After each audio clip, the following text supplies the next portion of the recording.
News update में खुशामदीद।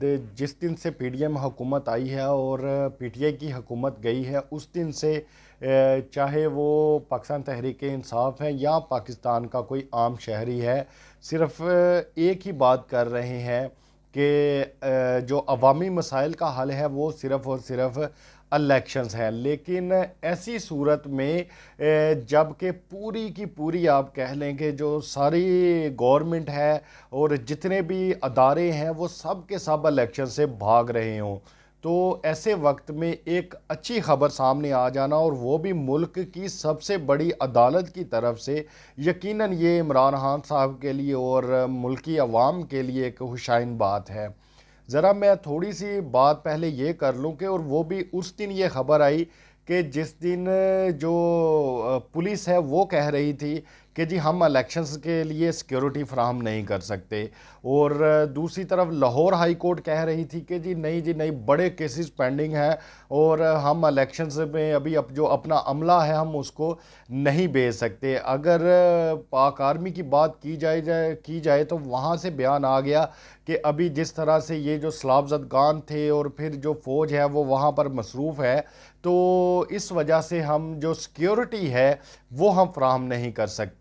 और election commission जो है, इलेक्शन कमीशन तो आपके सामने है, पहले दिन से इलेक्शन कमीशन जो है डे वन से ये इलेक्शन से भाग रही है और हुकूमत कह रही है कि जी हमारे पास फ़ंड नहीं है इलेक्शन करवाने के लिए। तो ऐसी सूरत में मुल्क की सबसे बड़ी जो अदालत है और उस अदालत के जो जज हैं उनके ये रिमार्क सामने आ जाना कि अवामी मसाइल का वाहद हल जो है वो सिर्फ इलेक्शंस हैं, ये यकीनन बहुत ही ज़्यादा खुशाइन बात है। सुप्रीम कोर्ट में ये 3 रुकनी बेंच था और 3 रुकनी बेंच में क्या क्या समाअत हुई और चीफ जस्टिस जो उमर अता बंदयाल साहब है उन्होंने इमरान खान साहब के बारे में क्या कहा, ज़रा मैं पहले आपको वो ख़बर सुनाता हूँ और फिर हम इस पर मज़ीद बात करेंगे। सुप्रीम कोर्ट ऑफ पाकिस्तान में नैब तरामीम के ख़िलाफ़ इमरान खान की दरख्वास्त पर चीफ जस्टिस पाकिस्तान उमर अता बंदयाल ने समाअत के दौरान कहा है कि मुल्क में तमाम मसाइल का हल अवाम के फैसले से ही मुमकिन है। मौजूदा हुकूमत के क़याम को 8 माह हो चुके हैं। इलेक्शन कमीशन ने स्पीकर रोलिंग केस में कहा था। समाअत के दौरान चीफ जस्टिस उमर अता बंदयाल ने आम इंतखाबात का जिक्र करते हुए रिमार्क्स में कहा कि मौजूदा पार्लियामेंट से होने वाली कानून साजी भी मुतनाज़ हो रही है। यानी कि ये स्पीकर की वो रूलिंग का हवाला इसमें दे रहे हैं चीफ जस्टिस साहब। जब इनसे कहा गया था कि आप इलेक्शन कब करवाएंगे, तो जब ये रिजीम चेंज हुआ था तो तब जो इलेक्शन कमिश्नर हैं इन्होंने कहा था कि जी हम नवंबर 2022 में इलेक्शन करवा सकते हैं। तो अब नवंबर को गुजरे भी आप अंदाज़ा करें कि तकरीबन 3 महीने हो चुके हैं। वफाकी हुकूमत के वकील मखदूम अली खान ने नैब तरामीम पर इमरान खान का हक़ दावा ना होने पर दलाइल देते हुए कहा कि अदालत आर्टिकल 1843 पर मोहतात रहे। आर्टिकल 1843 के तहत किसी भी दरख्वास्त पर कानून साजी कलादम करार दी गई तो मेयार गिर जाएगा। आर्टिकल 1843 का इख्तियार अवामी मामलात में होता है। चीफ जस्टिस उमर अता बंदयाल ने कहा कि मौजूदा केस के हक़ाइक़ मुख्तलिफ हैं। मुल्क की सबसे बड़ी सियासी जमात के सरबराह ने नैब तरामीम चैलेंज की है। मुल्क में शदीद सियासी तनाव और बहरान है।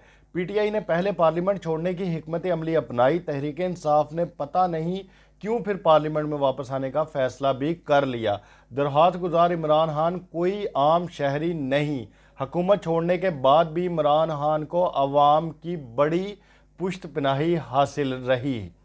तो ये वो ख़बर है जो सामने आई। और अब देखें, जो मुल्क की सबसे बड़ी जो अदालत के जज हैं वो अब ये कह रहे हैं कि सिर्फ अवाम में जाएं। इस वक्त एक ही जो हल है वो है अवामी मसाइल का और वो है फिल फॉर इलेक्शन। लेकिन जो हुकूमत है और हाई कोर्ट है और पुलिस है, इलेक्शन कमीशन है, ये सारे के सारे इस वक्त इलेक्शन से भाग रहे हैं। क्योंकि अभी हाल ही में इनकी जो अपनी मीटिंग हुई थी नून लीग की, वहाँ पर तो जो इनके आला जो ओहदेदारान हैं, मैं उनकी आपको बात बताने लगा हूँ, ख़बर शेयर करने लगा हूँ। और ये ख़बर छप चुकी है। मैं कोई अपना वो तज्ज़िया इसमें पेश नहीं कर रहा कि उन्होंने कहा था कि हमारी तो अवाम में कोई मकबूलियत ही नहीं, अगर हम अवाम में जाएंगे तो बुरी तरह से हम पिट जाएंगे, इसलिए जितना हो सकता है अब हमें इलेक्शंस को आगे लेकर जाना पड़ेगा ताकि हम कुछ ना कुछ जो अवाम को डिलीवर करें और फिर हम इलेक्शंस में जाएं। दूसरी तरफ देखें कि अब किस तरह से जो मीडिया चैनल्स हैं उनको पे किया जा रहा है और बाकायदा ये प्लांटेड जो शो है वो इस वक्त किए जा रहे हैं और तज्जियाकार बैठकर ये बातें कर रहे हैं, जो इनके हामी तज्जियाकार हैं कि जी अभी इलेक्शंस नहीं हो सकते, अगर इलेक्शंस हो गए तो बड़ा नुकसान हो जाएगा हुकूमत का। तो मेरा उनसे ये सवाल है कि नुकसान कहाँ पर होगा, आपके पास अब नुकसान करने के लिए बचा ही क्या है? तो बजाय कि आप ज़्यादा नुकसान करें, इससे बेहतर कि आप थोड़े नुकसान की तरफ चले जाएँ ताकि इसमें थोड़ा सा जो फ़ायदा है वो अब आवाम का भी हो जाए। आपकी इस बारे में क्या राय है? आप अपनी राय से हमें ज़रूर आगाह कीजिएगा। आपसे मुलाकात होगी इंशाअल्लाह ताला अगली वीडियो में। तब तक के लिए अल्लाह हाफिज़।